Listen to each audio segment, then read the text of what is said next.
দুই সাগরে মারাত্মক দুটো ঘূর্ণিঝড়। দেখুন ফ্রেন্ডস, আমি এই মুহূর্তে ঘূর্ণিঝড়ের ব্যাপারে একটা ডিটেলড আপডেট দিতে চলেছি। ঘূর্ণিঝড় শক্তির পরে এবার ধেয়ে আসছে ঘূর্ণিঝড় মন্থা। বাংলায় কতটা প্রভাব পড়বে, কোথায় কতটা প্রভাব পড়বে সব বলবো। So hi guys, welcome back to my YouTube channel weather explorer. আর ওয়েদারের আরও একটা ইম্পর্টেন্ট আপডেট নিয়ে আমি আপনাদের সামনে চলে এসেছি। এই মুহূর্তে যদি আপনি খেয়াল করেন তাহলে আপনি দেখতে পাবেন যে বর্তমানে কিন্তু বঙ্গোপসাগর এবং আরব সাগর দুই সাগরেরই কিন্তু পরিস্থিতি নিউট্রাল অবস্থায় রয়েছে। তবে ভারতের একদম নিচের দিকে মাদুরাইয়ের নিচের দিকে তিরুনেলভেলি এবং তার পার্শ্ববর্তী অঞ্চলেতে একটা নিম্নচাপ জোন তৈরি হয়েছে। ফলে দেখতে পাচ্ছেন আপনি মালদ্বীপসের আশপাশ থেকে একটা 40 থেকে 50 কিলোমিটার পার ঘন্টার একটা গাস্টিং কিন্তু এই অঞ্চলটার উপরে রোটেট করছে, অর্থাৎ এটা কিন্তু সার্কুলেশনের মতো তৈরি করেছে।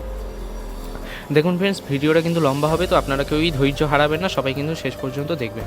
এবার দেখুন, আমি যদি শীতের আমেজের কথা বলি, তো শীতের আমেজ এই মুহূর্তে যতটা রয়েছে এই আমেজটাই কিছুদিন চলবে। তারপরে নিম্নচাপটা সক্রিয় হলে তখন কিন্তু এই আমেজটা একটু বিঘ্ন হবে, তখন রাতের বেলা টেম্পারেচার একটু সামান্য বাড়বে, তবে ঠান্ডাতে খুব বেশি পার্থক্য দেখা যাবে না। এবার যদি আমি কথা বলি রবিবার 26 তারিখে, তো ওই সময় কিন্তু আপনি দেখতে পাচ্ছেন আরব সাগর এবং বঙ্গোপসাগর দুই সাগরেই কিন্তু একটা নিম্নচাপ কেন্দ্র তৈরি হতে থাকবে। আরব সাগরের নিম্নচাপ কেন্দ্রটা বঙ্গোপসাগরের কাছাকাছি এসে কিন্তু মিলিয়ে যাবে। আর আমি যে ঘূর্ণিঝড় মন্থার সম্ভাবনা দেখিয়েছিলাম, যেটা চেন্নাই এবং নেল্লোর আর বিজয়বাদার মাঝখানে আছড়ে পড়তে পারত, সেই নিম্নচাপটা কিন্তু বেশ কিছুটা ওই অভিমুখেতে, অর্থাৎ উত্তর পশ্চিম অভিমুখেতে সেই নিম্নচাপটা একটা গভীর নিম্নচাপ রূপে প্রায় উইন্ড স্পিড হচ্ছে 50 কিলোমিটার পার ঘন্টা, আর যে উইন্ড গাস্টিংটা আছে সেই উইন্ড গাস্টিংটা কিন্তু মোটামুটি করে 80 কিলোমিটার পার ঘন্টার কাছাকাছি নিয়ে উত্তর পশ্চিম অভিমুখে উৎপত্তির পর কিছুটা এগোতে পারে। আর তারপরে কিন্তু সেটা 27 থেকে 28 তারিখ নাগাদ তার রোটেশনটা একটু মানে কি বলবো, একটু বিকৃত হতে পারে, মানে পুরোপুরিভাবে গোল রোটেশনের পরিবর্তে একটু ওভাল শেপেতে তার উইন্ডটা রোটেট করতে পারে। এবং তারপরে কিন্তু নিম্নচাপটা ক্রমশ উত্তরমুখে এগিয়ে কিন্তু ওড়িশার ভুবনেশ্বরের তলার যে পুরী আর তার আশেপাশের যে অঞ্চল আছে পারাদ্বীপ, এই উপকূলেতে আছড়ে পড়ে কিন্তু ঘূর্ণিঝড় ফণির মতো কিছুটা ট্র্যাক কিন্তু নিতে পারে।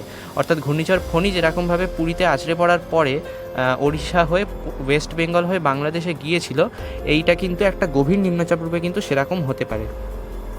এবার দেখুন, সেক্ষেত্রে আমি যদি উইন্ডের কথা বলি, তো উপকূলীয় অঞ্চলেতে কিন্তু প্রচণ্ড সতর্কতা থাকবে, কারণ 80 থেকে 100 কিলোমিটার পার ঘন্টা বেগে কিন্তু ওড়িশা, ওয়েস্ট বেঙ্গল এবং তার পার্শ্ববর্তী যে উপকূলটা রয়েছে, মানে তার যে উপকূলীয় এলাকাটা কোস্টাল এরিয়া, সেখানে কিন্তু গাস্টিংটা 80 কিলোমিটার পার ঘন্টা বা তার বেশি কিন্তু থাকবে। তো ফলে কিন্তু একটা খুব বড়সড় সতর্কতা কিন্তু সেক্ষেত্রে থাকবে, এটা ওয়েস্ট বেঙ্গলেতে যদি চলে আসে। তো এটা কিন্তু একটা বড়সড় গতিপথের পরিবর্তন, কারণ সোজা কিন্তু অন্ধ্রপ্রদেশে বা তামিলনাড়ু থেকে এটাকে কিন্তু শিফট করে ওয়েস্ট বেঙ্গলেতে দেখানো হচ্ছে, ওয়েস্ট বেঙ্গল ওড়িশাতে। তো সেই জন্য এটা কিন্তু একটা বড়সড় শিফট, ওড়িশাতে আছড়ে পড়তেও পারে, কিন্তু ওয়েস্ট বেঙ্গলেতেও যে আসবে সেটা কিন্তু এখনও পর্যন্ত এখানে অ্যাপ থেকে কিন্তু জানা যাচ্ছে।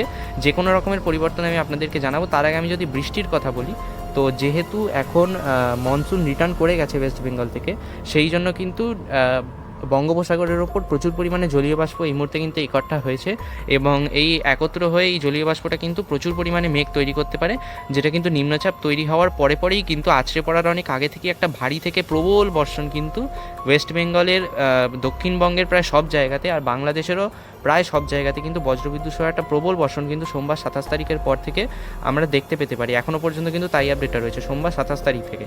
আর সাথে কিন্তু ওড়িশাতেও কিন্তু বজ্রবিদ্যুৎ সহ কিন্তু প্রবল বৃষ্টিপাত যেমনটা আমরা কিন্তু জানি তেমনটা হতে পারে।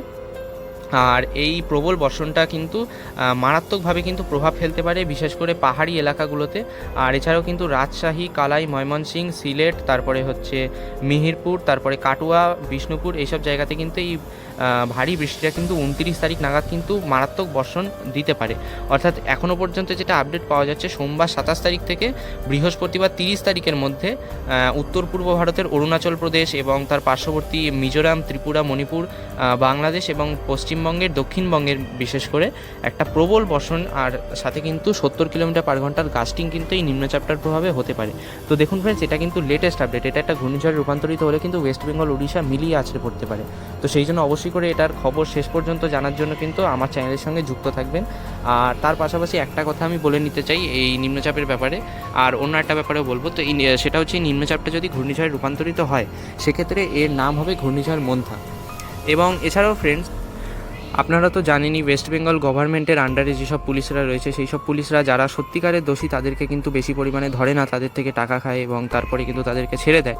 আর যারা বিভিন্ন জায়গা থেকে নর্মালি জিনিসপত্র নিয়ে আসে, আমরা সাধারণ মানুষরা বাজি কিনে নিয়ে আসি, তো সেখান থেকে কিন্তু আমাদের কিন্তু বাজি বাজেয়াপ্ত হয়েছে গড়িয়া মোড়েতে, এবং তারপর সেটা কিন্তু পাটুলি থানাতেও কিন্তু নিয়ে যাওয়া হয়েছে।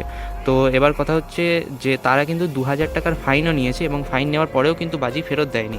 হিসেব মতো এইরকমভাবে কিন্তু তাদের এটা করা উচিত হয়নি, কারণ যারা সত্যিকারের দোষী তাদেরকেও যদি তারা ধরতো, তো সেক্ষেত্রে কিন্তু এই বাজিগুলো যে আমরা নিচ্ছি তা আমাদেরকে ধরলে কিন্তু এক্ষেত্রে কোনো প্রতিবাদ থাকতো না।